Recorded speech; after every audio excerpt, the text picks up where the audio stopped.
Hello everybody, this is Garrett from 11 Bang Bang. Happy Halloween. We are about to tell you a story that is local to our community, the legend of Flower Pot Mountain. This is a story that was first recorded and written down, as far as we know, in 1871 by a famous local man here known as the Pilgrim Bard. And it has some very historical elements to it. It has some fantasy elements to it, and it has some mythical elements to it. So it's a perfect tale for Halloween. Now this story, as I said, was written in 1871, but records an account of a wagon train headed west for the California gold fields in 1849, and just what happened to the people in that train. Now, as Ethan reads the book, he is going to read this directly from the book. It is written down. It's in several accounts. Kind of a ghost story. But as he reads the book, in the background we're going to be playing random drone footage, not only of Flower Pot Mountain, but of the surrounding areas and, our ranch and some other places around just the area where we live. And you will see it's not what most people think of when they think of Kansas. It's a very hard, rough country with some very hard, rough history that had to be settled by some very hard and rough people. So without further ado, here it is, the legend of Flower Pot Mountain.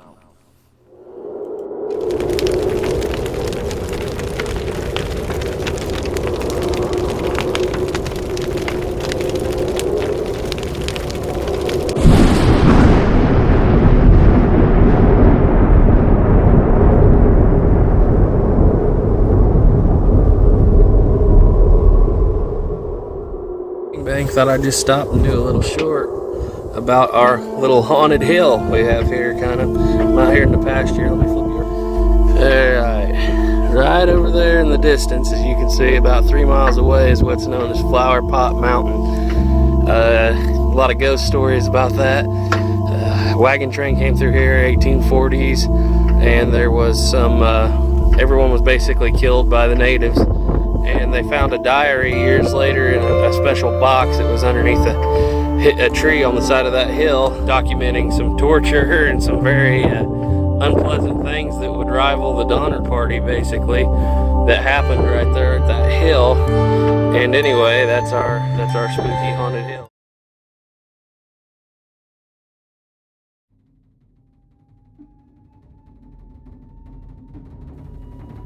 In late January 1871, there came a white buffalo hunter to the junction of Elm Creek with the Medicine Lodge River in southern Kansas. Orange Scott Cummins, the Ohio-born Pilgrim Bard, was deeply impressed by the country he saw there, by the wild beauty of its deep canyons and its red hills, carved by erosion into towering mesas and buttes. Long, long ago, a tribe of Indians known as the Kiowa had chosen that part of North America for their own. Probably one of the most scenic and beautiful regions in Kansas.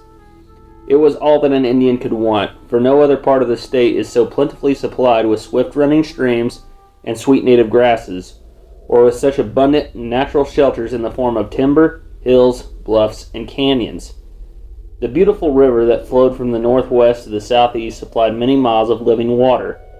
Numerous creeks emptied into the river, and the banks of all were bordered by thick stands of red cedar, elm, cottonwood, hackberry, and black walnut trees. Vast herds of buffalo, elk, deer, and antelope grazed the valleys, and bear, turkey, and other animals and fowl inhabited the timber. In addition to all this, the Kiowas had discovered that the waters of the river were endowed with healing properties.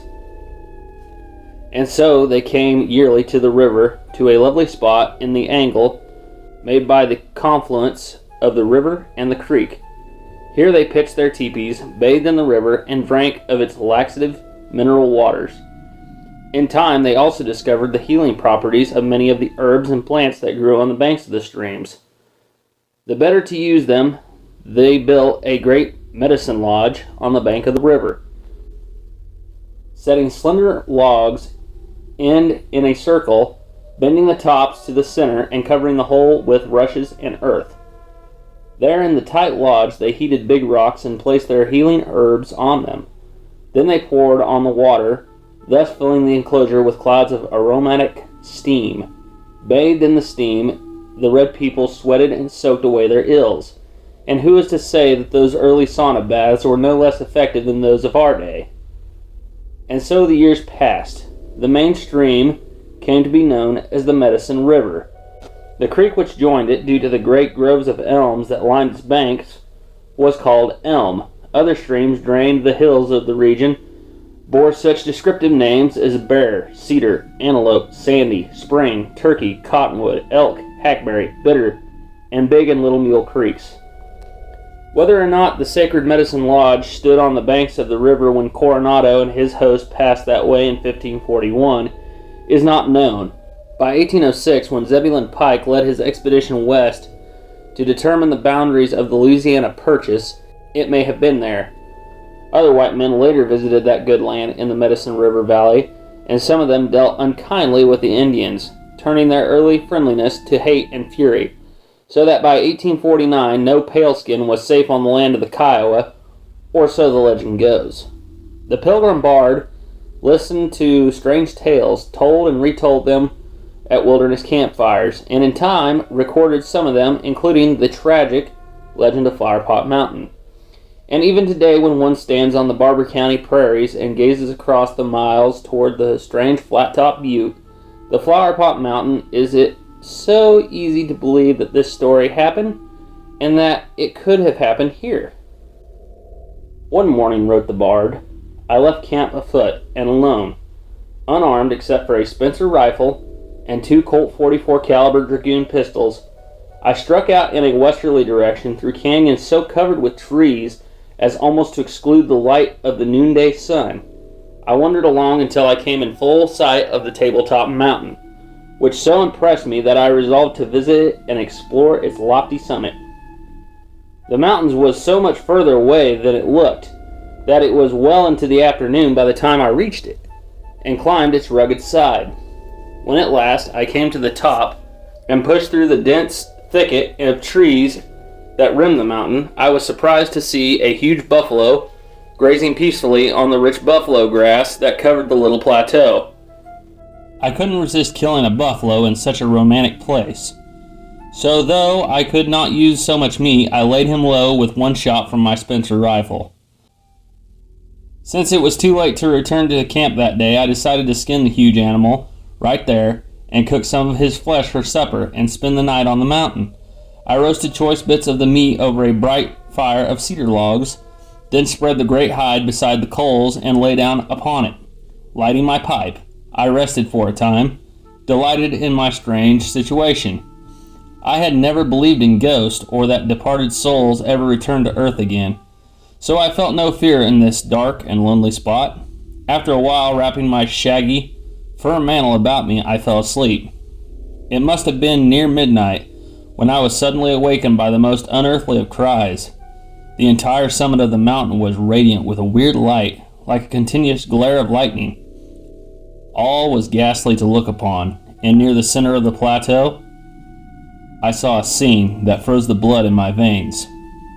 About a score of hideously painted savages were dancing wildly around a blazing fire, and in the midst of the flames, 2 human beings, bound to a stake, were roasting alive.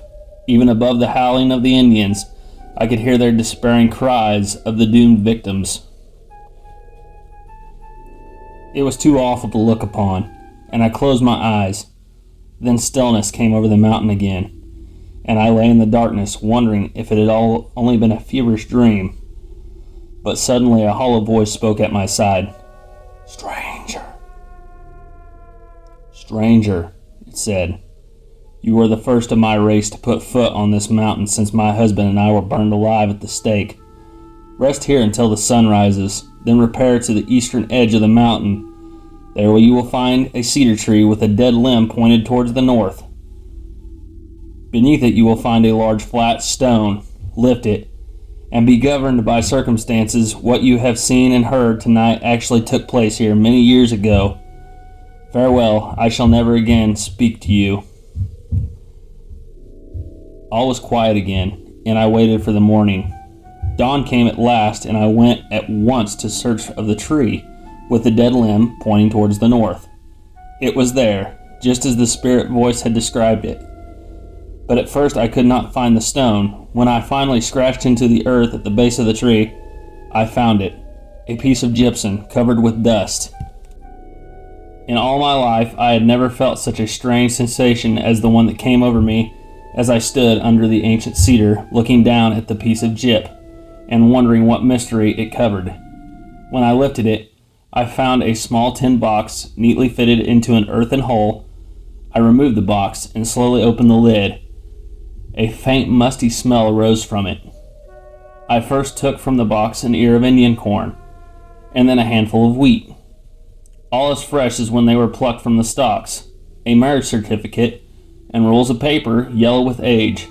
The certificate showed that on November 12th, A.D. of 1832, Evan Day and Lenora Blackwood were joined in the holy bands of matrimony in New Orleans by Reverend David Green. A note attached to the roll of papers read, "To anyone who may discover these treasures, I have been told that only one more sun shall rise before my husband and myself, the last survivors of our ill-fated colony, must perish in the flames of this mountain. You will find enclosed a full and true account of events from the time we left St. Louis up until now. I cannot but believe that this valley will someday be peopled by my race. Therefore, in the face of the dread angel of death, I ask that whoever shall find this manuscript will publish it and let the world know what happened here. Farewell forever, Lenora Day." Lenora Day's Journal. St. Louis, Missouri, March 13, 1849. We are all ready to start to California, the fabled land of gold. Our company consists of 16 men, 7 women, and 9 children, 32 souls in all. We have 13 wagons made especially for the overland route, each drawn by 3 yoke of oxen and driven by experienced men called whackers. The most prominent man in our train is the old mountain man, who has agreed to guide us as far as the mountains. There, he says, we can get a friendly Indian for the rest of the journey. He has a queer-looking specimen of humanity, about 45 years of age, a little under 6 feet tall. His long hatchet face is covered with a grizzly beard, and his iron-gray hair hangs far below his shoulders. He is minus a right ear, and his left one is slit in several places. He is clothed in buckskin from head to foot, and a tail-like fringe hangs from his cap to below his waist. His pantaloons, or leggings as he calls them, are fringed on the outside with human hair, black as a raven's wing. He carries a long rifle, a pair of pistols, a long knife, and he goes by the name of Old Drab. And he rides a lean, wiry, gray pony. We are to travel on steamboats to Independence and from there take the Santa Fe Trail, as it is far enough south to afford good grass for our animals, our guide says. Independence, Missouri, March 15th. We reached the town at 9 o'clock this morning, disembarked and moved out on the trail. At 4 o'clock p.m. we camped on a beautiful stream of clear water, the banks of which are heavily timbered. March 30th. Since the last entry in my diary, the weather has been so rough that we have made little progress on our journey. We are camped near a village of Potawatomi Indians, and they are holding some kind of gathering. Old Drab says one of them has died and they are fixing to plant him. These are the Indians I have seen, and I am not favorably impressed with them. They have low brows and coarse black hair in 2 braids down their backs. They are all dressed alike. Each pant leg is a separate garment, tied with a string around the waist. A piece of cloth hangs down from the waist, and a blanket finishes the costume. They have been singing and dancing around the lodge of the dead one, but now they cease, and 4 of them go in and come out, carrying the copper-colored corpse in kind of a chair, sitting up, his features rigid and his eyes open and staring. A blanket is thrown over his head, so his spirit will not see the direction it is borne. As soon as the pallbearers are out of sight, 6 squaws tear the lodge down. The trapper tells us this is so the spirit cannot come home, but will keep on the happy hunting ground. The grave is a shallow hole on a knoll where others of the tribe have been buried. They put the body in the hole, still sitting up. All his earthly effects are thrown in after him. He is covered with another blanket, and with earth, and then his pony is led up to the grave. As its front feet touch the grave, its throat is cut from ear to ear, and it sinks with a groan onto the fresh earth. The trapper says this is so the brave will have a pony to ride to the happy hunting ground. The dead brave squaw then brings food, supposed to be enough for the spirit's journey, and puts it on the grave, after which each Indian returned to the camp from a different direction. Back at our own fire, the old trapper tells us about the Indians' happy hunting ground, a place where game of all kinds abounds, where the grass is green forever, the leaves never fall from the trees, and the springs are pure, clear water, and they flow forever. We then asked old Drab to tell us how he came to lose his right ear and get his left one cut up so bad. This is the story he told us. "'Twas nigh about 8 years ago, and I were trapping on the Wind River Mountains. I'd made a pretty good haul and were only waiting for it to get warm enough to get on the trail. I were in the Flathead in the Shoshone country, you see, camped up in a hole on the mountain, pretty well up toward the top. I had to keep a sharp lookout for the rascals knowed I was around, and they wanted to wipe me out and get my furs. One night they were a-camping on sort of a bench about a quarter mile below me. The side of the mountain were mighty steep, but seeing their light I crawled out and was sort of listening to them. I was holding on to a weesash bush, and when the bush came loose, in spite of all I could do, I slid down and down until I landed plumb in the middle of the red varmints. We was all surprised, to be quite honest. To jump the game were out of the question, so I sort of made myself at home. They surrounded me and began asking questions, or so I took it, as to where I come from. I pointed to the moon, high and white in the sky, but I guess they didn't believe me, for they tied my hands behind me and began to torturing me. First they took a red-hot iron and run it through my right lug, but I never so much as batted my eyes. This seemed to make 'em mad, so a big son of a gun walked up and drew the edge of his scalping knife across my cheek. This is where you see this here scar, and then he cut my left ear off close to my head, but I never so much as grunted. Then he went to carving on my remaining lug, and then he stopped as a new idea had struck him. I could see by his motions he were ordering a fire, and I knowed I were to be roasted alive, so whatever I done must be done immediately. So I gathered my strength and made a leap. I knew not whar, for 'twere the same place whether I broke my neck or were roasted alive. Down I went, sliding and a-rolling, till finally I fell full length in a little crick at the foot of the mountain. By the time I wallered out of the crick, the water had loosened up the thong that tied my hands up, and I were again a free community. My head were a solid clot of blood, but I made my way around the base of that there mountain, and soon crept up on my own mansion, where I greased my wounds with tallow and went to sleep. So ended the trapper's story, and one look at him would convince one of its truth. April 28th. Since the last entry in my diary, we have been progressing slowly.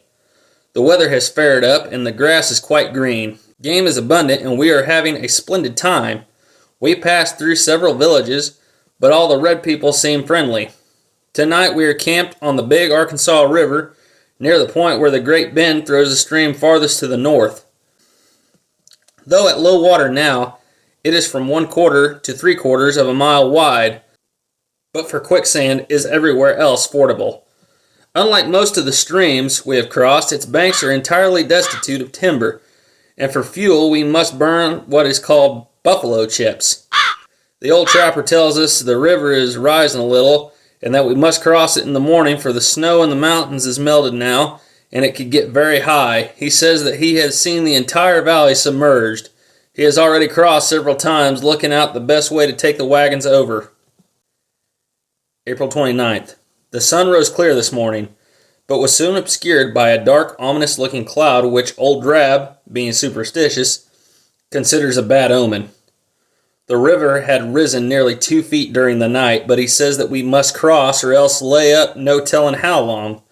So he has the cattle pushed into the stream and driven over and back twice to settle the bottom. Then they are yoked, 12 yoked to a wagon, and so on until we all but one wagon is safely across. This one was about midstream when it suddenly sank out of sight.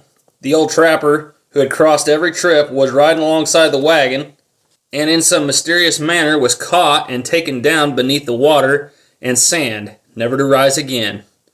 With no small amount of labor, the cattle were unhitched and driven out.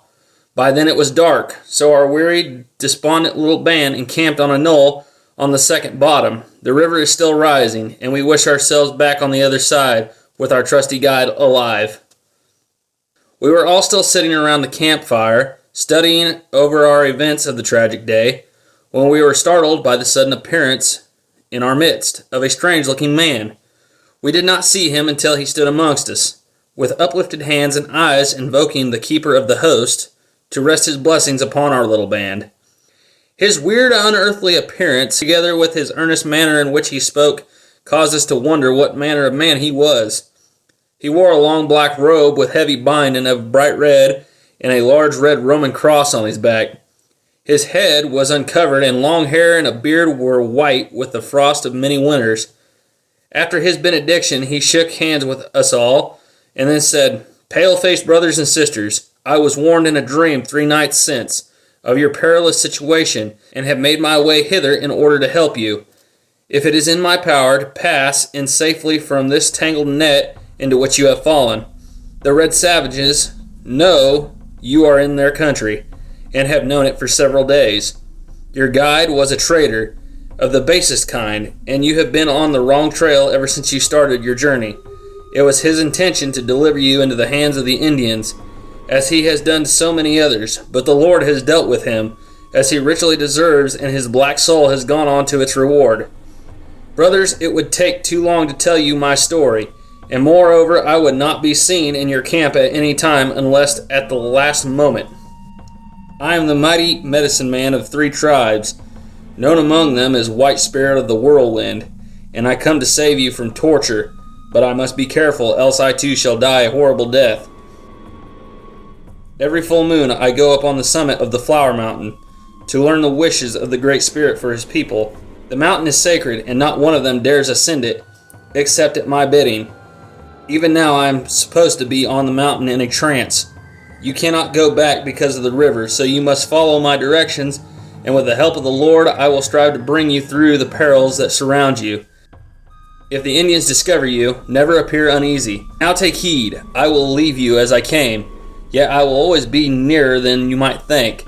In 5 days' travel you will come to the great medicine village of the 3 tribes. To guide you I will lay at intervals along the way cedar boughs. The tops will be pointed in the direction you must go, and every night I will put a light like this."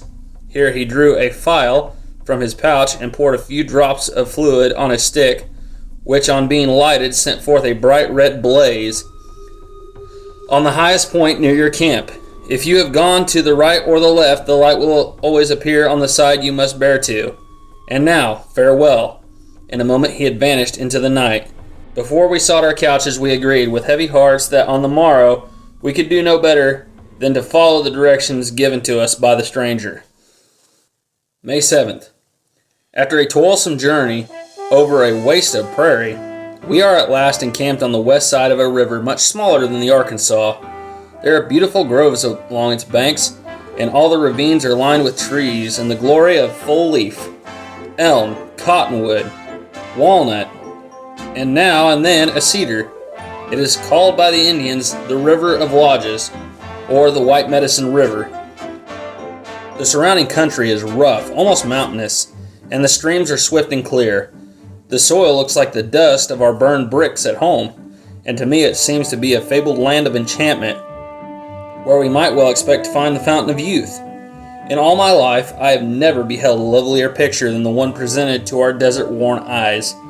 This May evening, high, rugged hills to the west are like castles of the feudal ages, and as I look over the bonny landscape, I am led to wonder for what purpose God created this lovely land. After leaving our camp on the Arkansas, we followed the directions given to us by the mysterious friend. The cedar boughs and the promised light reminded us of the children of Israel. Occasionally we saw bands of Indians, but they never came near us, leading us to believe that in truth they would not attack us as long as we were going further into their toils. Game has been plentiful, and we have had as many as 5 kinds of flesh at one meal. We have a bright campfire tonight, for it is quite chilly, and dark sullen clouds are rising in the north. Muttering thunder and bright streaks of lightning warn of an approaching storm, so we may have to take to our wagons. May 9th. The rain fell in torrents, and the night was so dreadful I could not sleep. It must have been near morning when we were startled by a voice. The voice of the mysterious white spirit of the whirlwind. The rain still fell as if all the windows of heaven had been thrown open, but above we heard the voice crying, "Fly for your lives! A terrible flood is upon you!" The warning came none too soon, for the roaring waters were almost instantly upon us. Except for the lurid flashes of lightning, all was darkness, and my husband and I clung together. Then swept out into the roaring blackness, we caught hold of the branches of an elm tree and lifted ourselves above the water. But no matter how high we climbed, the water followed us. And when we could go no higher, the angry torrent still rose about us. Dawn came at last, lighting the place where we clung to the treetop, in water almost to our waists. But the rain was abated and the water had ceased to rise. As far as we could see in any direction, there was only water, a vast ocean of water. But finally we saw some of our companions, like ourselves, clinging to the treetops. Nothing of our train was in sight. Cattle, wagons, everything was gone. Late in the afternoon we were able to climb down, and we were not surprised to find out that in the lonely grove where we had camped the night before, the water had been up to 15 feet deep. Soon all the survivors of our train came wearily together on a high rise of ground, and we counted our losses. All of the 9 children had perished, and 3 of the women and 4 of the men. Dark clouds still hung on the horizon, and we presented a sorry spectacle that gloomy day. But it seemed that one woe is not past until, behold, another cometh, for even as we huddled there, a band of hideously painted Indians came yelling and screeching upon us. To resist was useless, and to attempt to fly was madness. So we were seized and dragged off in a westerly direction for about 6 miles, where we were taken into an Indian village of about 75 lodges. We were hurried to a large white lodge made of bleached skins, and there to our joy we found our mysterious friend, the white spirit of the whirlwind. He stood in the door of the lodge, but gave no sign of recognition. For a long time he stood looking toward the heaven. Then, his gaze still fixed on things above, he spoke to us softly in our own tongue. "Brothers, the Indians are resolved on your destruction.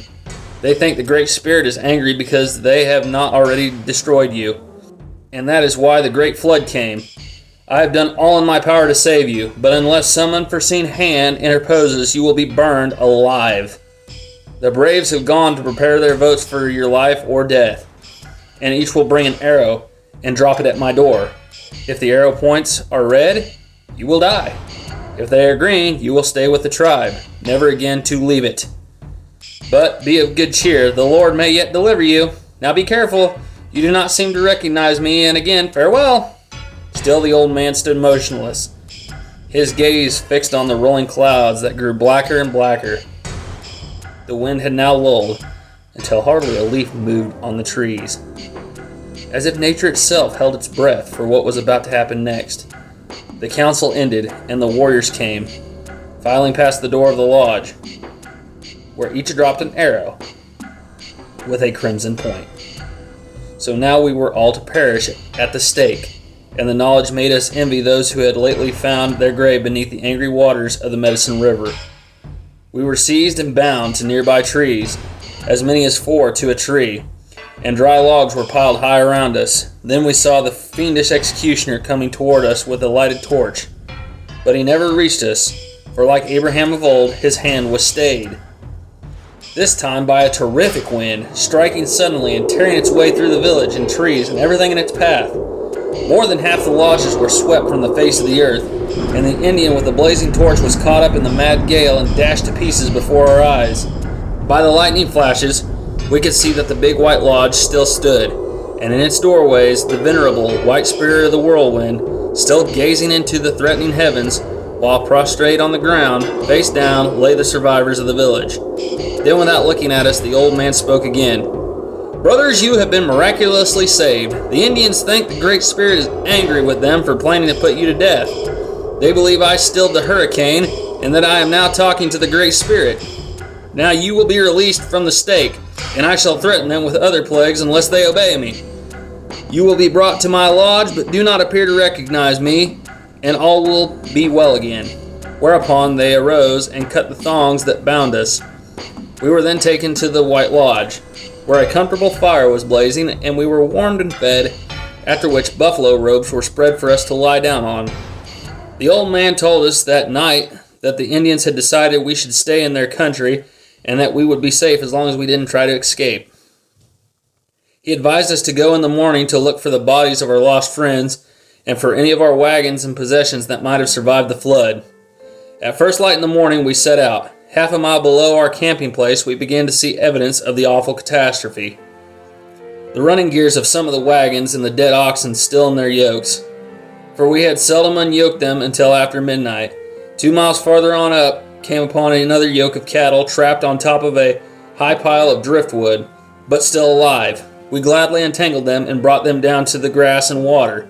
Still further down, where the river bottom on the west side of the stream is about a mile wide, we found 3 wagon boxes, including our own, with the contents but little damaged. Then, as the day was far spent, we made camp for the night. May 10th. This morning, while one of the men went back up the river after the oxen, the rest of us searched for bodies. By sundown, we had found all but one, a woman whose heartbroken husband refused to be comforted and wandered all night by the river calling for her. To keep away wild animals, we have kindled a bright fire beside the place where the bodies are laid, and the men take turns watching over our lonely morgue. When morning comes, we will bury the bodies on a knoll beside our camp. May 11th. This morning we dug a grave, long enough to hold all of the bodies, and lined it with fresh boughs from the elm trees.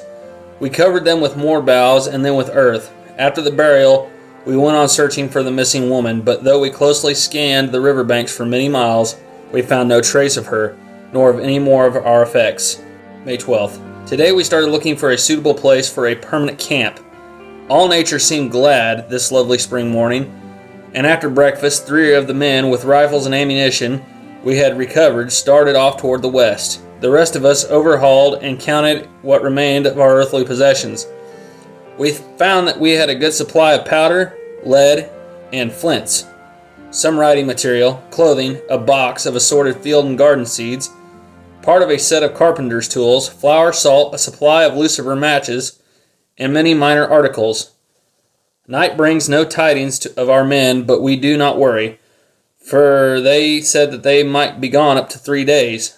Not a single Indian has visited us since we left their village, though we have seen them at the distance and know that they keep a constant watch on our movements. May 13th. Last night, as we were about to retire, we were startled by a strange cry, like that of a human in distress. We looked up at each other in fear as it came again. "Help! Help! I am sinking in this horrible water!" The voice had hardly died away when the missing woman's half-crazed husband leaped to his feet, shouting, "That's my Nora! Living or dead, speak to me again, Nora!" But only the echo of his own pitiful voice answered. After a while, the rest of us retired, but morning found the lonely husband still sitting by the dying fire. We did not speak of the voice we had heard in the night. About 5 o'clock this afternoon, our men returned. 2 of them carried a ham of buffalo between them on a pole. 7 or 8 miles to the west, they told us they had come to a lovely little valley, as pretty as the eye had ever beheld. It had an abundance of timber and pure water, and they had determined to locate there. May 14th. At daybreak, we started for the beautiful valley. About noon, we reached a winding stream and halted for dinner on its grassy banks. Truly enough, it was a lovely land. Hills, small and great, lay to the north and the west, and in the distance we saw the great Flower Mountain, looming like an evil portent, reminding us that paradise and its counterpart were uncomfortably close together. Just as sunset, we reached the spot selected for our homes in the wilderness. Here there is a rise of ground entirely surrounded by timber. The main creek is 4 to 6 feet in width, runs on the east of us, while a branch furnished with several springs of clear, cold water runs on to the south. Game of all kinds abounds, from the stately buffalo down to the timid hare, and the woods are alive with wild turkeys. May 15th. For breakfast we had a dainty dish, watercress, gathered from a pond near one of the springs. While some of the men went back from the team to bring up the rest of our effects, The rest of us made it a garden, on a suitable spot south of the trees that lined the creek bank. We dug up a good-sized patch and planted some of the seeds, wondering all the while if we should ever gather where we had sown. This evening we sat for hours around the fire discussing plans for the future. We decided to build our cabins in the form of a village and to name it Day Vista for my husband and for the beautiful view. May 28th. Nothing worthy of note has happened since my last entry. The seeds we planted are up, and I have never seen a finer prospect for a garden. The men have made kind of a plow from the fork of a tree and have commenced a farming up on a larger scale. They will plant turnips, as we have an abundance of that seed. We have built 2 cabins of cottonwood logs at Day Vista, each with a big fireplace built of stone from the nearby hills. We will build more house room as soon as we have time. While we were sitting in front of our cabins this evening, we were startled by the sudden appearance of the White Spirit of the Whirlwind. After shaking hands with us all, he said that he was anxiously awaiting the coming of the full moon, as he had much to say to us. He told us that he was well pleased with our progress, and that the Indians seemed pleased too, for they had told him all that we did. Then he asked us if the last body had been found. He wanted to know because 2 nights before, while the braves were holding their spirit dance, always held 2 days before the moon was made, they were terribly frightened by the appearance in their midst of a half-clad woman with long shining auburn hair. They had prostrated themselves face downward, and the woman crying, "Help! Help! Please help me! I'm sinking in this horrible water!" and had disappeared into the darkness. He said he had told them that they had seen the wandering spirit of the one who had perished in the flood. We talked it over and decided that the poor woman had been cast ashore from the flood, a raving maniac. And all the while the poor woman's husband sat motionless. But suddenly he sprang to his feet, shouted, "Nora? Nora, I'm coming!" and fell to the ground. Blood was gushing from his mouth, nose, and ears, and though we raised him tenderly in our arms, his spirit had forever flown. Then the White Spirit of the Whirlwind spoke again. "Brothers, sometime I will tell you my story, but for now you have sorrow enough of your own. If I can, I will visit you when the moon is full. In the meantime, when I wish to talk to you, I will raise my crimson light on the summit of the hill 1 mile west of this spot. When you see it, go to it quickly, for it will only appear when your lives are in jeopardy, and I have news of great importance. Farewell." And with a wave of his hand, he was gone. May 29th. What a glorious bright morning. Far different from our feelings as we prepared the body of our friend for burial. We buried him on a hillock south of Day Vista, and above him we raised a headboard inscribed by my husband as follows: "In the memory of Joel Raymond, died May 28, 1849, age 21 years, 6 months. Psalm 21. January 1st, 1850. My supply of writing material is nearly exhausted, and henceforth I shall write only the most important events. The White Spirit of the Whirlwind has visited us at each of the full moons. We have reaped an abundant harvest in proportion to the limited amount of seed. Except for turnips we had to plant. Of turnips we have a great supply, but most of our corn, wheat, and potatoes, for example, are carefully put away for seed for next spring. The oxen are sleek and fat, and although they have had nothing to eat but grass, which still seems as nutritious as in midsummer, we have had no snow and a little frost, and the streams have not yet frozen over. We have built 3 more cabins, 1 for a storehouse, and have fenced our garden. The buffalo come up from the valley in such vast herds that they almost overrun our village. 4 of our men became homesick in November and decided to try to escape to civilization. They started soon after dark, but were overtaken before daylight and taken to the Indian village, where the braves voted 5 times before agreeing to let them come home. They were told that a second attempt to escape would mean the death of the entire colony, for they believed that our men intended to bring help to free us all. Last night we gathered in our longest cabin to hold a meeting, as it was New Year's Eve. Today we enjoyed a New Year's dinner, which, but for the absence of bread and pastry, could not be excelled. September 16th, 1852.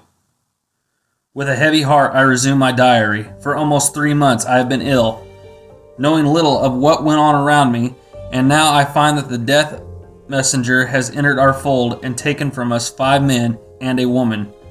We were all stricken about the same time with a fever, and but for the medicine given to us by the white spirit of the whirlwind, I too would have died. The first thing I ate on my recovery was part of a fine large watermelon, of which we have many. We also have a good supply of almost every other kind of vegetable, including turnips. September 17th. Today my husband and I walked out north about 3 miles, and from a high hill looked out over the surrounding country. In all my life I had never looked upon a grander scene. It was beautiful. But as we gazed across the land as the sun began to sink low, we heard again a terrible cry coming from the Medicine River. "Help! Help! I'm sinking in this horrible water!" We turned to look, and to my dying day I will not forget what we saw. About 300 yards down, by the Medicine River, the poor woman sat on a huge rock, combing her hair. With her long, bony fingers, she was wrapped in the skin of a buffalo, and she looked more like a wild beast than a human being. My husband took my arm and stared toward her, but she sprang to her feet and sent forth her wild, despairing cry again. "Help! Help! I'm sinking in this horrible water!" and vanished behind the rock. As night was coming on, we slowly retraced our path homeward. Supper was waiting, and bread, the first I had had in many months, was smoking on the table. Our people had made a grater from a tin pan and grated the cornmeal from some of the crop of almost 200 bushels they had raised. September 21st.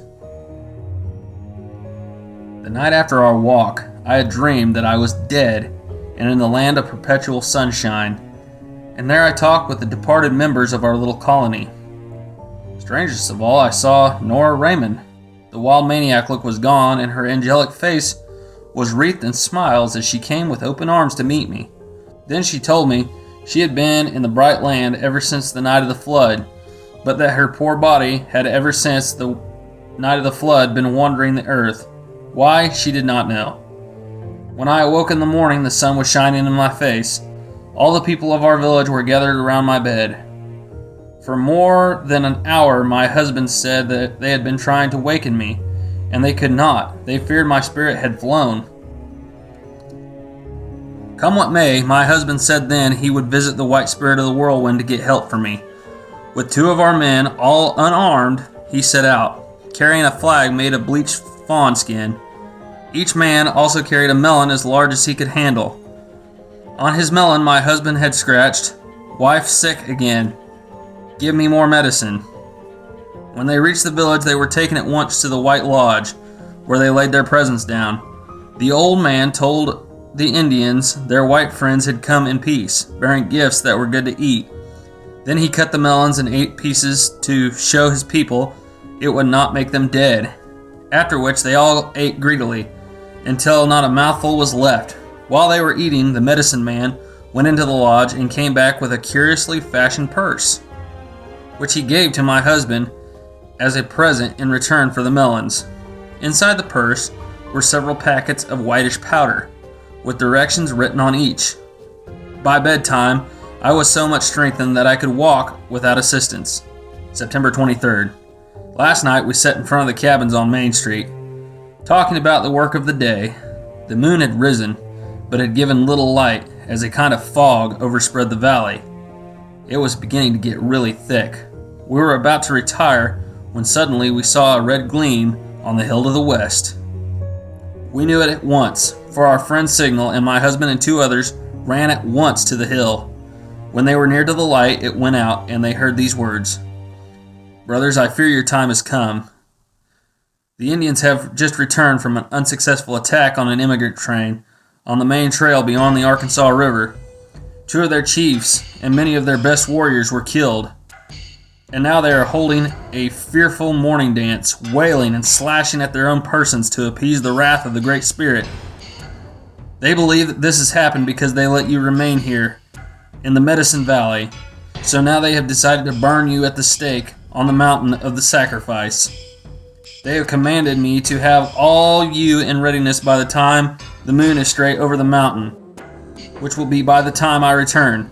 But be brave, for the one who has delivered you out of the many perils yet liveth. Now, farewell." When the men got back, they found the rest of us, with our hands already tied behind our back. They too were seized and bound. The Indians had already set fire to one of the cabins and were about to fire the rest, when there appeared on the roof of the burning building a terrible sight. The wasted female figure, her face haggard, her eyes burning like coals of fire, her long auburn hair streaming in the night, almost touched the flames that climbed around her. She made frantic gestures with her hands and screamed her wild call for help. But while we stared in horror, she disappeared, still shrieking. And when we finally looked upon us, we saw that the Indians were all gone too. Then there came a voice from the darkness, saying, "For he hath looked down upon you from the height of his sanctuary, to hear the groaning of the prisoners, to loose those that have been appointed to death, and the white spirit of the whirlwind, knife in hand, cut our bonds." The Indians, he told us, thought we were still on the Flower Pot Mountain. But when he returned to them, he would tell them all that had happened here. This, he said, would frighten them so much that they would obey when he told them not to harm us any more, lest they incur the anger of the Great Spirit in still greater measure. He said we were to go ahead as if nothing happened, and then he added, "How strange that the poor demented creature lives so long in these wilds, but it is so seldom seen." September 24th. Today I was out alone, gathering wild grapes and sand plums. Presently I entered a ravine where the shrubs and vines were so dense as to cut off nearly all the sunlight. It was so shadowy that I almost turned back, but I am no coward, so determined to go ahead, so I pushed through the foliage, and came upon a sight I shall never forget. In a little natural clearing, in the shade of a mulberry tree, lay our poor maniac. And for companions, she had a she-bear and 2 cubs. The cubs, poor creatures, fondled and played with them as though she really loved them. Yet we all knew Nora Raymond was a timid, nervous woman, frightened even of her own shadow. October 31st, 1853. This morning, 5 Indians, including a head chief, came to our village. They brought us a present of 5 buffalo robes, the insides painted in the most beautiful of colors. They also gave us a bow and arrows. The points were all green, which we understood meant we were allowed to stay without any further trouble, at least for the present. When they were ready to leave us, we gave them all the vegetables that they could carry, and they made signs asking us to visit them, something that they had never done before. May 3rd, 1854. Last night we had one of the most terrific thunderstorms I have ever witnessed. It seemed as if the elements were at war, and the continuous glare of the lightning lit up the countryside like day, and while we stood in our open doorways watching the awful scene, a still more terrible sight chilled our very blood. For up in the branches of a huge old cottonwood tree we saw our poor maniac, standing erect on a limb that swayed beneath her. She seemed to look towards us, and then threw up her arms and shrieked a very familiar cry. "Help! Help! I'm sinking in this horrible water!" Her last words were swallowed up by the blinding flash that shivered the tree, and when we could see again, we ran to it, for at its splintered base lay the body of the poor crazed woman. We tenderly carried her into one of the cabins, where we sadly closed her staring eyes. Then one of the women and I made ready to prepare her body for burial, but she suddenly sat straight up and looked about her, and even more startling, the light of reason had returned to her eyes. She recognized both of us, then quickly asked for her husband. And when we told her he was no more, she lay down again, folded her hands across her chest, closed her eyes, and died.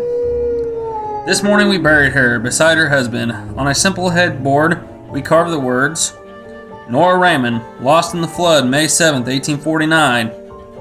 Died May 2nd, 1854. Gone home at last." July 30th, 1854. We are all alone, my husband and I, and only God in heaven knows what the end will be. I would gladly pass over the soul-trying events of the last few days, but it is my duty, perhaps my last one, to finish the record.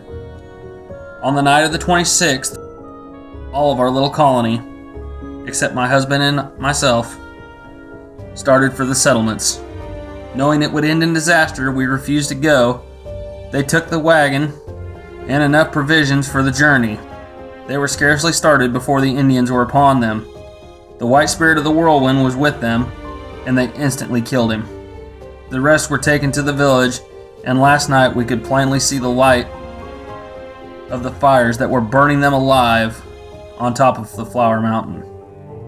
So now it is only a question of hours before the same fate befalls us. There is nothing we can do. I do not know if it is possible for the spirits of the departed to visit the earth again, but if it can be done, I shall certainly return to harass these inhuman wretches. Yes, if it be God's will, I shall return to this valley I have loved so dearly, this paradise that has come to mean so much to me, and now I must stop. My heart is too heavy and sad to go on. The final sheet of paper recorded the names and birthplaces of the 14 people left alive on that New Year's Eve in 1849, when the little group celebrated together from England, Ireland, Scotland, Brazil, Buenos Aires, Kentucky, Indiana, Pennsylvania, Louisiana, New York. They had come to the legendary village on the Kansas plains known as the Medicine Lodge.